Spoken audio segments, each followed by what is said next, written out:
Começa agora o programa Novamente. Novamente no ar, João Lourenço que vos fala num programa dedicado à compreensão dos transtornos mentais à luz da doutrina espírita.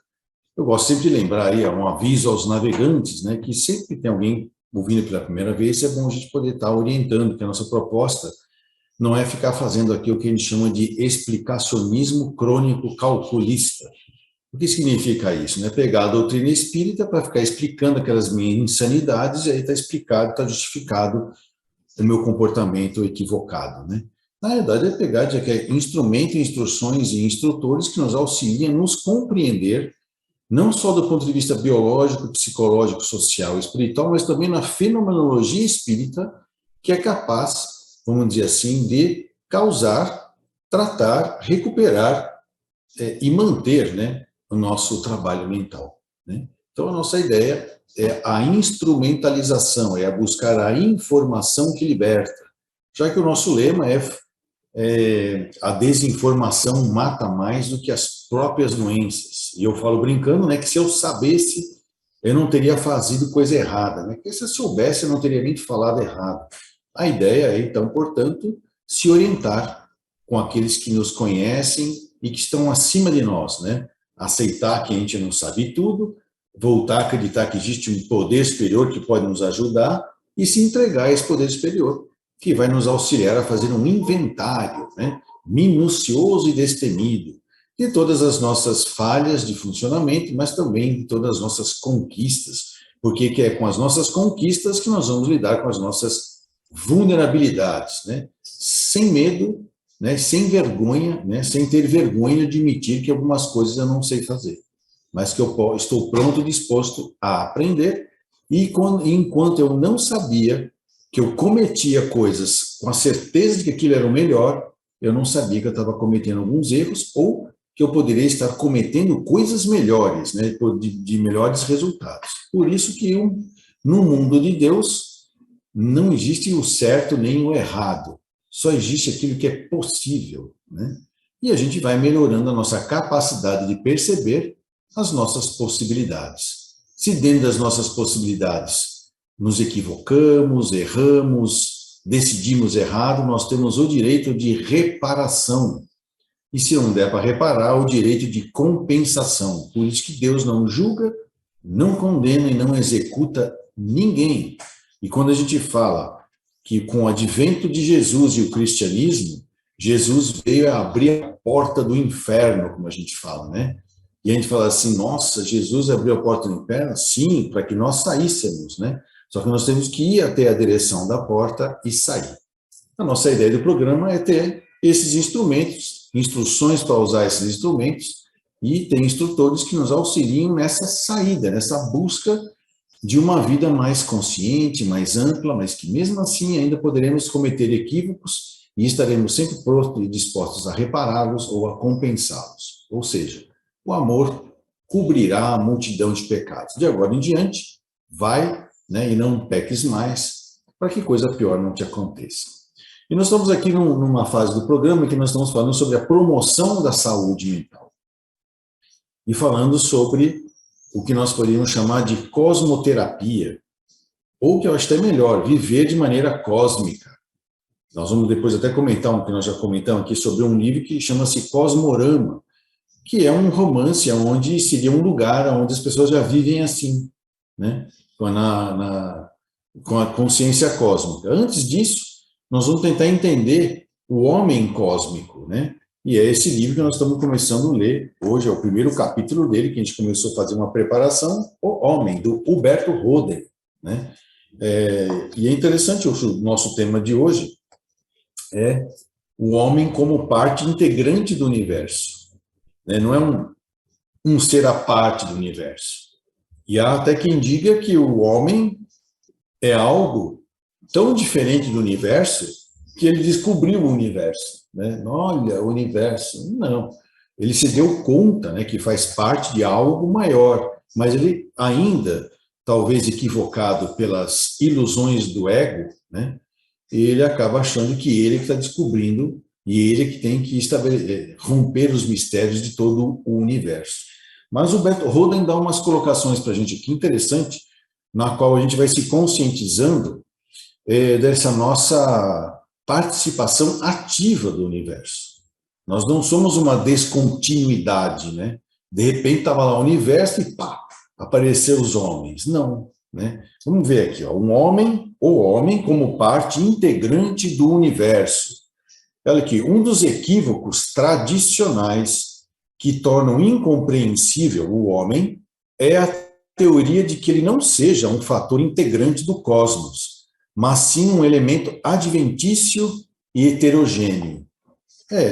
Acho que provavelmente quando a gente teve um despertar e começou a ter inteligência e começou a perceber que eu consigo controlar os meus instintos, as minhas emoções e ainda manipular os instintos e emoções dos outros bichos e talvez de outras pessoas também, eu comecei a achar que somos um ser criado à parte da natureza. Não, né? Nós somos um contínuo. Né? E ele fala aqui, na realidade, porém, o universo seria incompleto sem o homem. Faltaria o fator autodeterminante para completar os fatos alodeterminantes, extra-hominais. Então, olha que interessante. Existe a concepção da ideia de um ser que tem inteligência e consegue perceber o universo e que ele é parte do universo.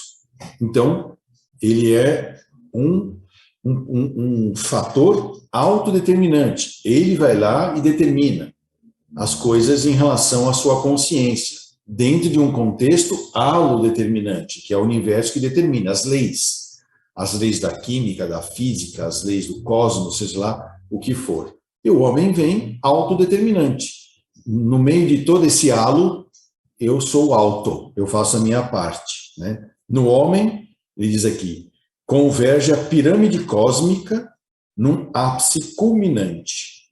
Então, vamos dizer assim, todo esse halo determinante chega num momento no homem, é o cúmen, é o máximo, vamos dizer assim, de uma criação divina que consegue, vamos dizer assim, que passa nesse processo contínuo a ter consciência e, portanto, participação ativa fazendo a sua parte integrante do universo. Talvez seja uma coisa difícil, talvez certas colocações que o Hoden faz, mas quer ver uma coisa interessante? Se eu falar para vocês assim, aonde que está o dedinho do seu pé esquerdo? Até agora, antes de eu falar nisso, eu não sabia. Mas agora que eu pensei, falei, está aqui, estou até apoiando na cadeira aqui. Se esse dedinho começar a doer, né, aí você vai lembrar dele. Né? Aí você vai olhar para ele. Aí você vai ver o que foi que aconteceu. Foi uma topada na quina da mesa, é uma unha encravada, uma frieira, né? Uma necrose, sei lá, por diabetes, né? A gente não sabe, né? Mas quando alguma coisa do seu universo corporal começa a querer sair fora do seu universo, aí você olha para ele. É mais ou menos assim que acontece com o homem dentro do universo. Chegou um momento em que ele teve sua autodeterminação.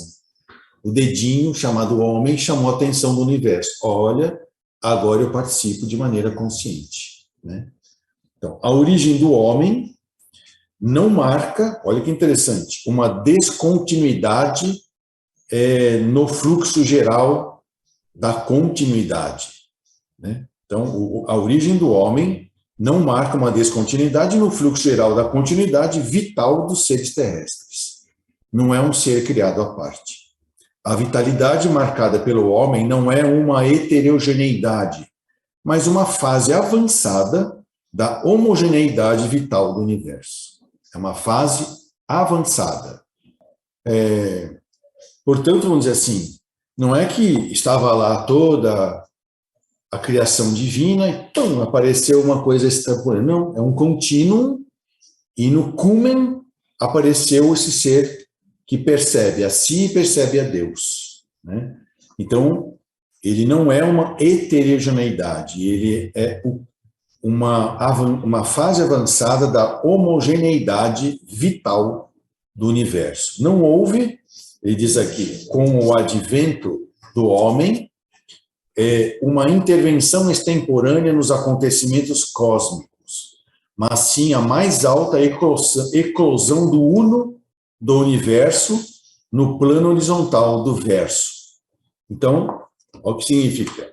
Universo são várias partes, né? Unos. Ok. Estou falando que tivemos um problema técnico, mas ainda estamos no ar. Então, o homem, ele não é uma criação à parte. Ele é apenas uma fase avançada da homogeneidade vital do universo. Em algum momento, né,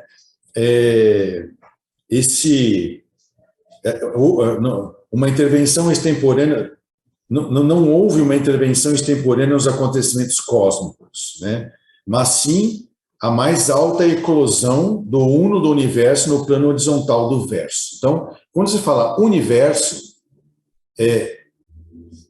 o uno, né, que é o conjunto de todos, cada um na sua versão. Então, eu vou perguntar assim, quer dizer que o dedinho do seu pé ainda é você? Sim, é você, né? Mas eu não sabia que ele estava lá. Quando começou a doer, você prestou atenção. Então, o dedinho é uma versão sua, mas você é um só. O universo também é assim. E quando surgiu o homem consciente, é o que ele falou, a mais alta eclosão do uno, né, do universo em alguma das suas versões. O homem não marca um novo início absoluto, mas um início relativo, uma continuação da criatividade universal. É interessante isso. Então, quer dizer que em algum momento a criação divina amadureceu a ponto de ter consciência de si e ter consciência do Criador.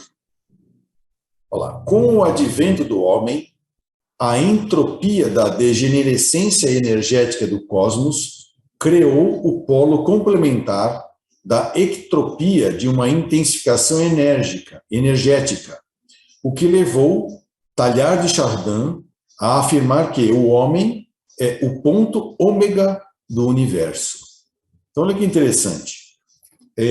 Entropia é tudo aquilo que nos leva à desagregação. Entropia é a agregação, mas ele falou da ectropia, ou seja, houve um momento onde essa autonomia foi assumida por um polo, né, que eclodiu, né, como um polo mais diferenciado e com consciência.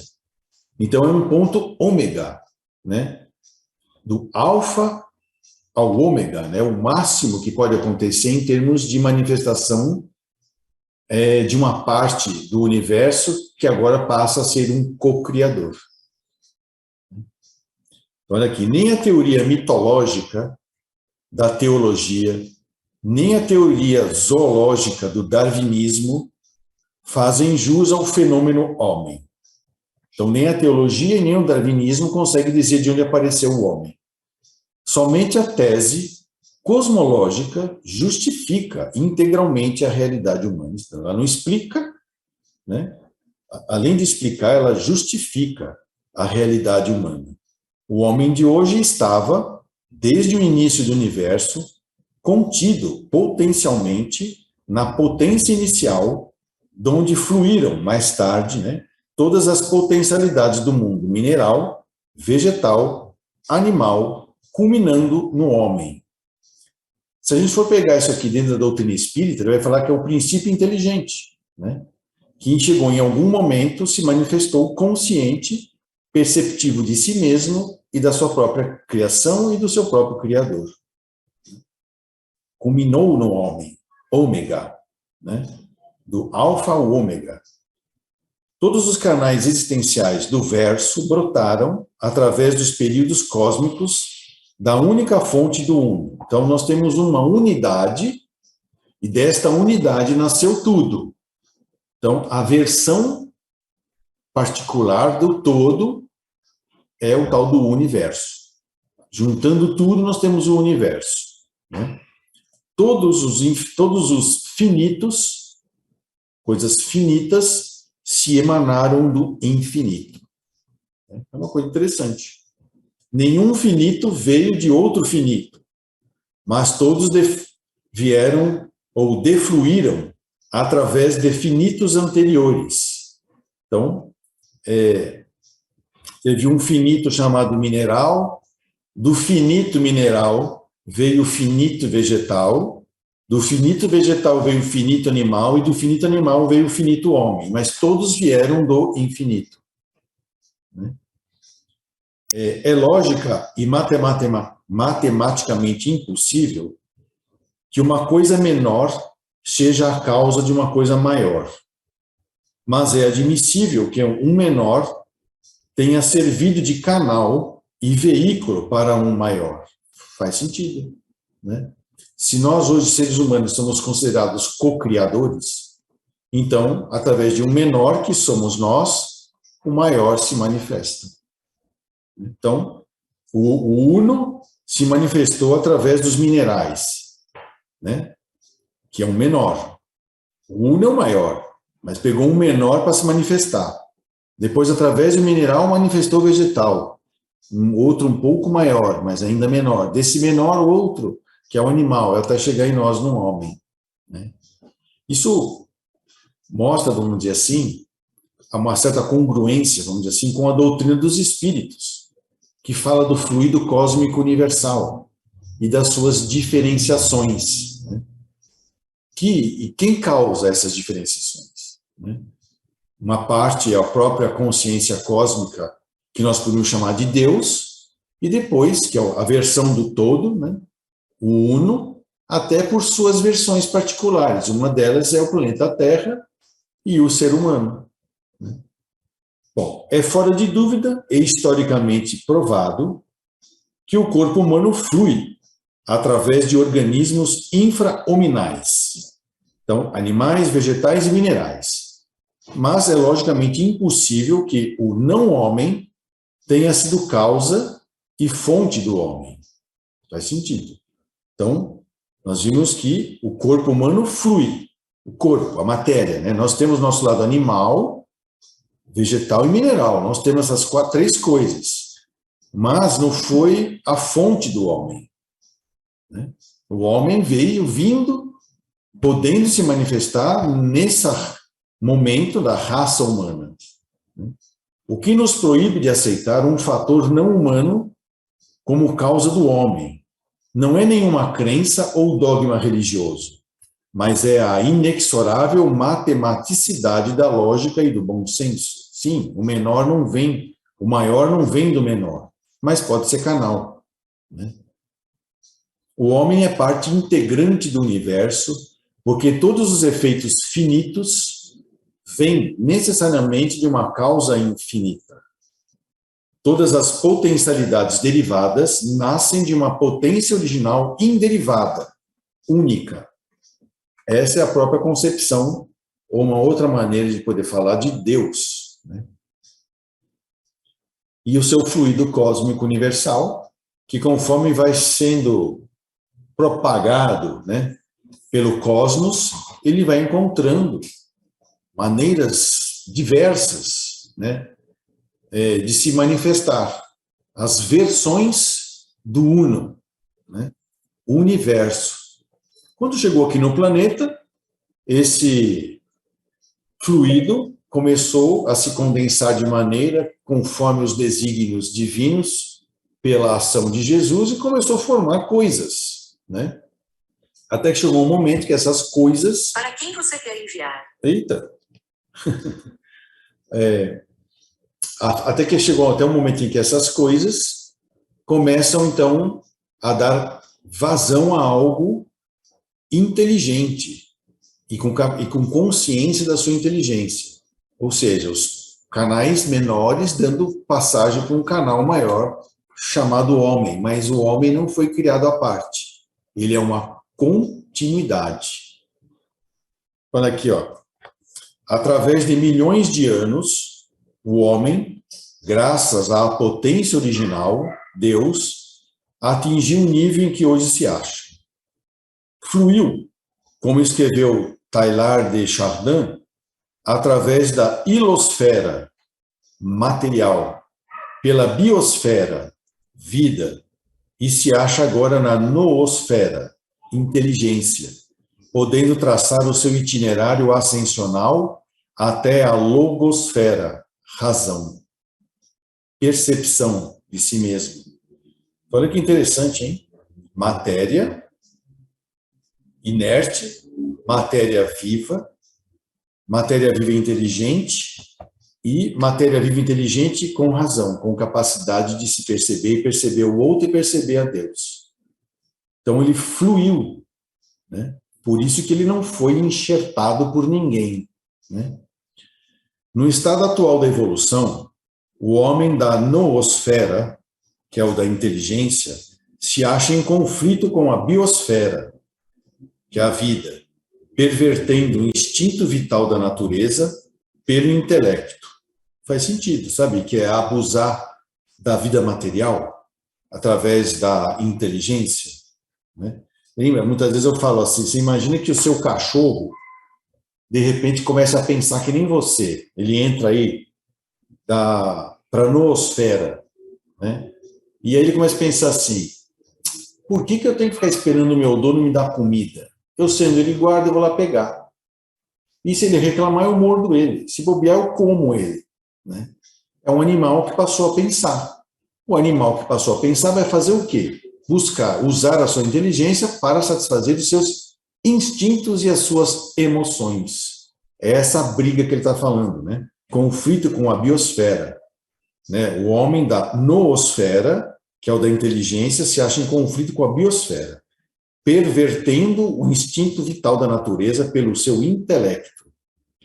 Mas quando o homem atingir a logosfera, a racionalidade deste nível estabelecerá a paz e a harmonia entre o instinto do biológico e o intelecto do noológico, o instinto do bios e o intelecto do nous. Esse é o homem integral. O homem integral, que é vital, mental, racional, proclamará o grande tratado de paz entre todas as faculdades humanas. Hoje é verdade, hoje a gente vê até pela internet de tudo, de todos ao mesmo tempo, o tempo todo, como nós percebemos pessoas em vários níveis, hilosférico, biosférico, noosférico e logosférico, né? E aí eles tomam partidos, brigam entre si, mas aquele que já está na logosfera compreende, né? Como ele fala aqui, o eu com E maiúsculo entende o ego, mas o ego não compreende o eu. E não é porque o eu é superior, não, é porque ele ampliou a sua capacidade de percepção, né? No seu itinerário ascensional, né? Então,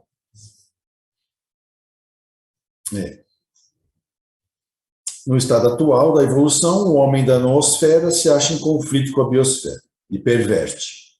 Mas quando atingir a logosfera, a racionalidade própria deste nível vai acabar estabelecendo a paz e a harmonia entre o instinto do biológico e o intelecto do hominal. O homem integral, que então ele é biopsico, né, racional, proclamará o grande tratado de paz entre todas as faculdades humanas. Esta pacificação universal, porém, depende da função do livre-arbítrio humano, que pode também provocar o contrário. Onde há livre-arbítrio, nada é previsível, porque o homem é autodeterminante e não halodeterminante, como a natureza inferior, né? Sim. Quem determina a pedra, como o vegetal e o animal vão funcionar, é a natureza. O ser humano não, ele decide. Estou sentindo fome. Se eu fosse um animal, comer. Vai sair comendo. Como eu sou um ser humano, eu posso adiar isso. Posso até fazer jejum por alguns dias, pensando em algum benefício que eu tenho. O animal só vai fazer jejum se ele não tiver nada para comer. E se ele sentir cheiro de alguma coisa que lembra comida, ele vai comer, mesmo que não seja comida, porque é instintivo. É o que ele está falando aqui. A partir do momento em que eu peguei essa eclosão, né, o cúmen do biopsicossocial espiritual, que é o homem, eu comecei a ser autodeterminante. E quando eu recebi essa consciência e eu consigo fazer escolhas, Deus perdeu o poder sobre nós, principalmente sobre o nosso livre-arbítrio. Ah, quer dizer que Deus não manda na gente? Não manda mesmo, cara. Mas isso não significa que nós estamos abandonados à própria sorte, né? Essa sorte noosférica, né? Não. Ele não se intromete mais na nossa liberdade de escolha, porque agora nós somos considerados co-criadores, mas ele pode intervir no que acontece à sua volta, fazendo-o obter informações e experiências que vão fazer você repensar as suas atitudes. Então, olha aqui. Para pacificar, né, essa briga entre o biológico, o psicológico e o meu, sei lá, meu racional, né, o meu logos, né, eu preciso lidar, né, com o meu livre-arbítrio. Onde há livre-arbítrio, nada é previsível, porque o homem é autodeterminante e não halo-determinado, como acontece com os animais inferiores. O poder da autodeterminação, né, não destrói a ordem do universo. Não. Você já viu o homem conseguir destruir o universo? Mas realiza ou frustra o destino do homem individual. Então, ele não age no halo, no todo, mas ele pode intervir aqui na sua versão. O homem realizado ou o homem frustrado em nada afeta a ordem cósmica do universo, como o monismo sabe. Não muda nada.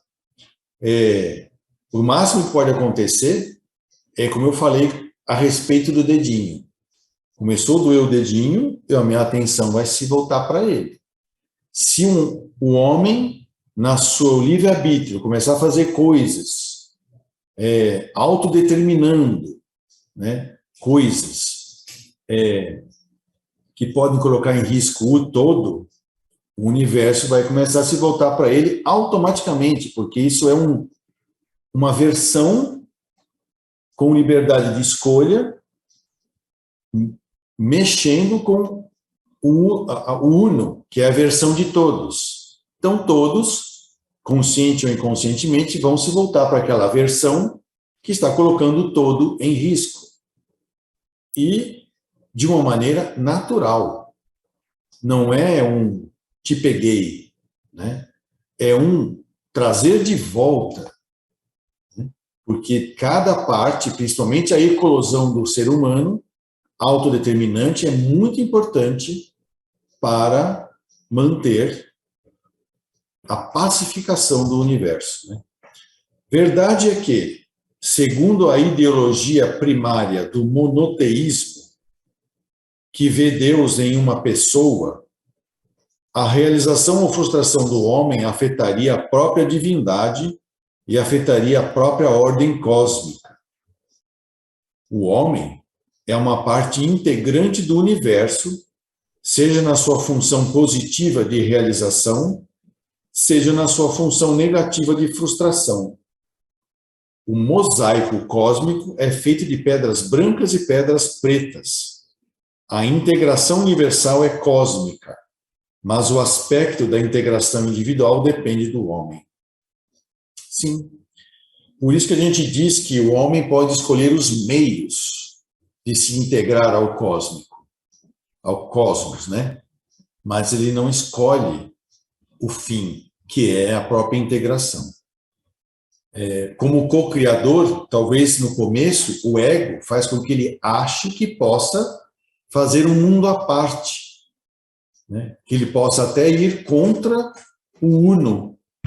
E aí, iludido pelo ego, começa a cometer coisas que o livre-arbítrio lhe dá permissão em função de que ele agora é um autodeterminado, ele não é halodeterminado. Né? Ou seja, ele vai atrás daquilo que ele apreende, não aquilo que os instintos de um animal manda, do que os fluidos de uma planta manda, ou do que as leis da química fazem com a matéria bruta, né, com os minerais, né? Então, esse conceito, ele colocou logo no começo do livro, o homem como parte integrante do universo. Não é um ser criado à parte, como pode ter dito aí a teologia religiosa, e nem é uma evolução do macaco, né? Ele é um princípio inteligente que vem sendo diferenciado pelo tempo, até que chega no cúmen dessa pirâmide biopsicossocial espiritual, em que eclode esse ser capaz de cocriar, né? Como ele diz aqui, ele é autodeterminante e não alodeterminado, né? Ele determina os seus caminhos. E aí a gente podia perguntar, né? Que é o que nós vamos ver aqui, vai ser no próximo capítulo, que ele vai falar sobre isso, né? Por que Deus precisava de co-criadores? É a mesma pergunta, né? Por que você precisa do seu dedinho? Né? Por quê? Não faça isso, tá? Mas se um dia você ficar sem o seu dedinho, você vai ver como é difícil manter o equilíbrio.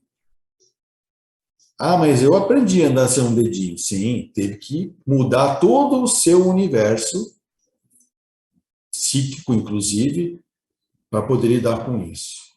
Qualquer pessoa que passa por algum tipo de mutilação, às vezes tem que fazer psicoterapia para poder se perceber de novo na sua integridade física, a sua autoimagem, né? E dependendo dessa mutilação, isso vai mexer no seu centro de gravidade. Também vai ter que ser aprendido de novo. Então,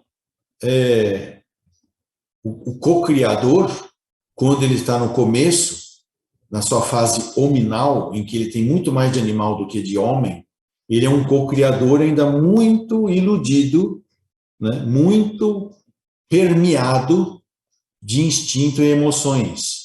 Mas, mesmo assim, ele já é um co-criador. Ele já é autodeterminante, né, e autodeterminado. E aí ele vai contribuir, vamos dizer assim, com a sua inteligência na cocriação. Então vamos pensar assim, olha que interessante. Há quem diga que o nosso plano material aqui é um reflexo do que é o plano espiritual. Aí a gente fica pensando assim, quem foi que inventou fazer prédios? Colocar uma casa em cima da outra, né? Ou como diz os espanhóis, pisos, né? Você compra um piso, né? Um piso. As ideias que vindo para o planeta Terra, se nós vamos pensar num princípio inteligente encarnado, né? Num homem encarnado, né?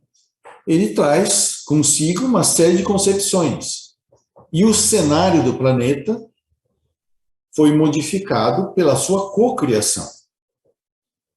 Ah, mas Deus não poderia mandar materializar as coisas, não poderia facilitar para a gente, né? Não, nós estamos aí num elo, como ele falou aqui, né? Num contínuo em que as partes que integram o todo só são parte porque fazem parte do todo. E o todo só é todo com todas as suas partes. E as partes fazem a sua parte. Você faz a sua parte. Ah, mas eu só sou um cobrador de ônibus. Olha, mas eu sou o presidente deste país. Qual é a minha parte? É a sua parte. Tudo contribui para tudo.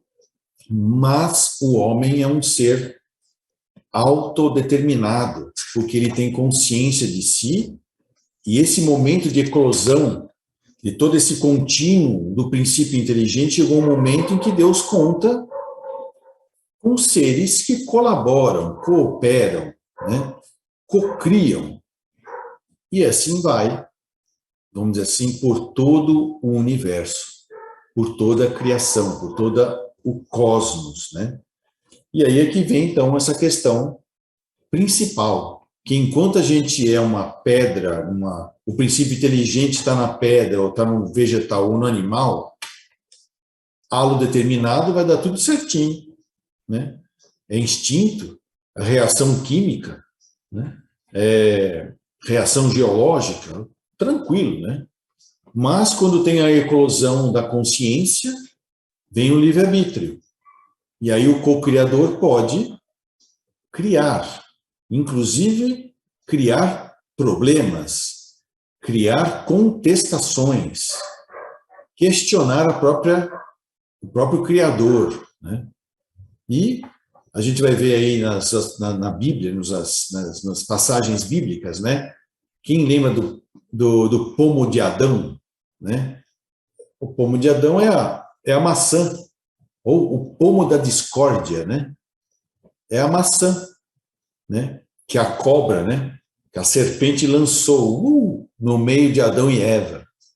E aí o pessoal foi lá e mordeu a maçã, que representa o conhecimento, o questionamento.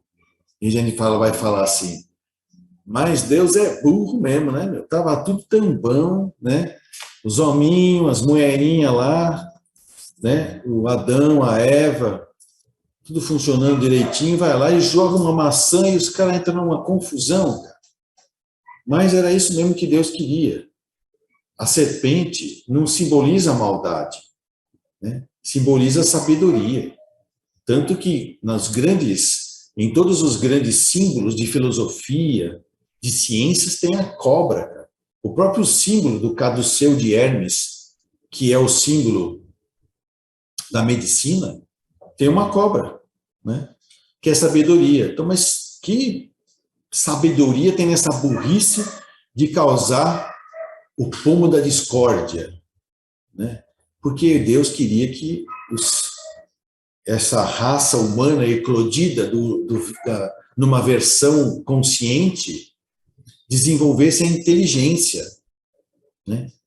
Crescesse, evoluísse e contribuísse com a sua parte consciente. Por isso que ele precisava ter a experiência da inteligência, do questionamento, da pesquisa, né? Filosofar, se admirar com as coisas.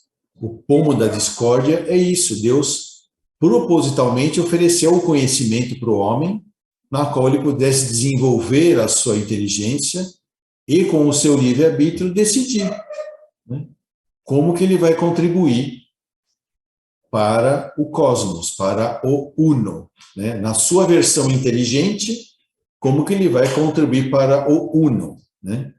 E aí é que vem, como ele falou aqui, né?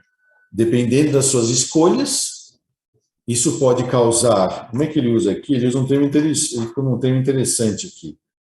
Ele pode causar uma função positiva, né, de realização, ou uma função negativa de frustração. E olha que interessante. A palavra frustração é o contrário de realização. Porque o que eu quero dizer com isso? O contrário de realização não é destruição, é frustração. Se eu não realizo, nada existe. Então eu frustro a criação. Nada é destruído. Ah, mas eu posso implodir um prédio. Sim, e não vai mudar o universo por causa disso. Ah, mas eu posso queimar todas as igrejas do mundo. Mas isso não vai mudar o universo. Ah, eu posso mandar matar todos os que eu não gosto e que pensam como eu. Isso não vai mudar o universo, né? Isso frustra. Frustra o quê? O seu livre-arbítrio. As suas escolhas estão frustradas. Como é que ele usa o nego aqui? Como é que ele fala?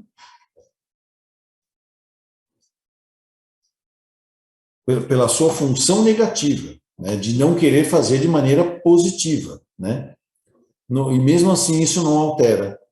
E quando você fizer muita frustração, muita coisa negativa, não sei se a palavra pode ser interpretada errada aqui, o Uno vai para cima de você, como o seu corpo vai para o seu dedinho, falando, meu Deus do céu, você arrancou a unha nessa topada, vamos cuidar de você? Vamos trazer você para o lado positivo do livre-arbítrio, que é a realização, né? Muito interessante isso. A ideia do autocuidado, não sei assim, que o Uno tem para cada versão sua.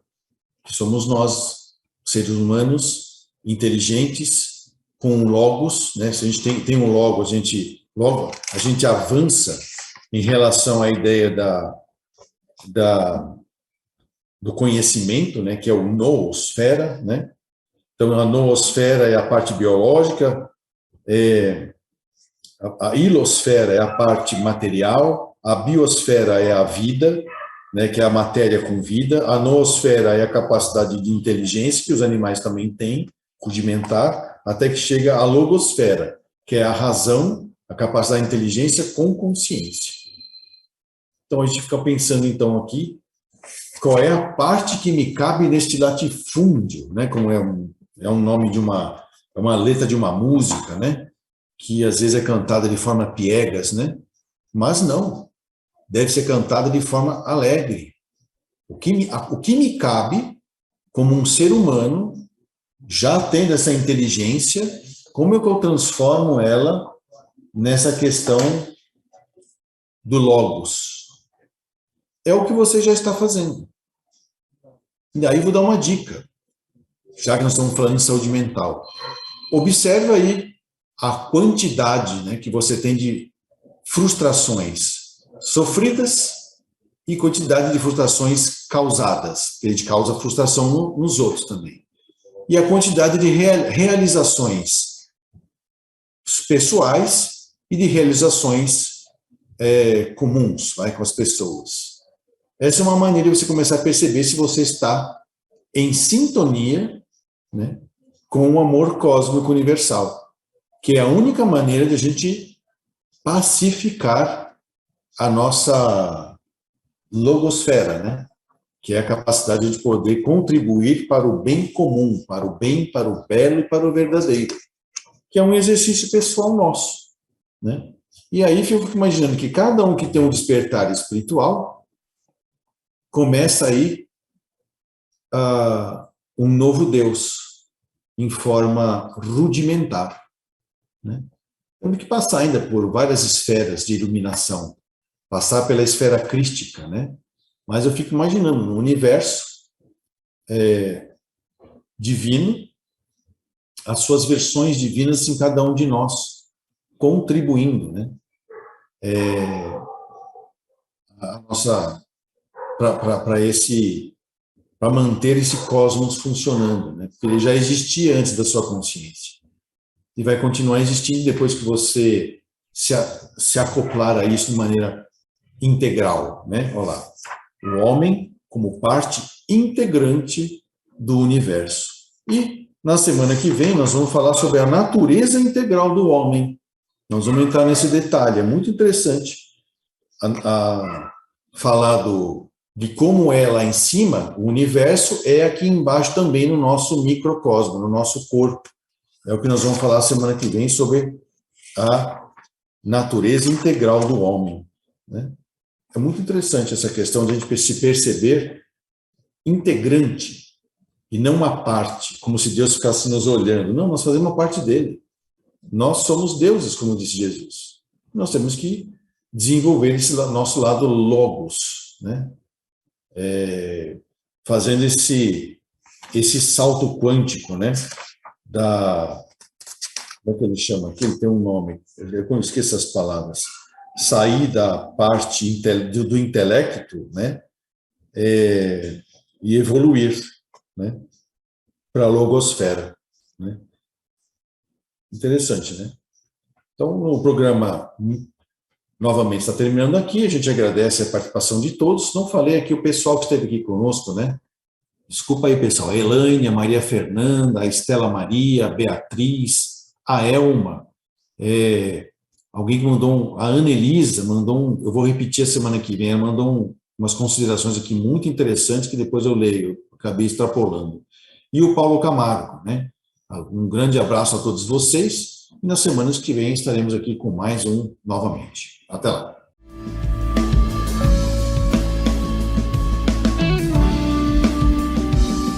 Você acompanhou Novamente.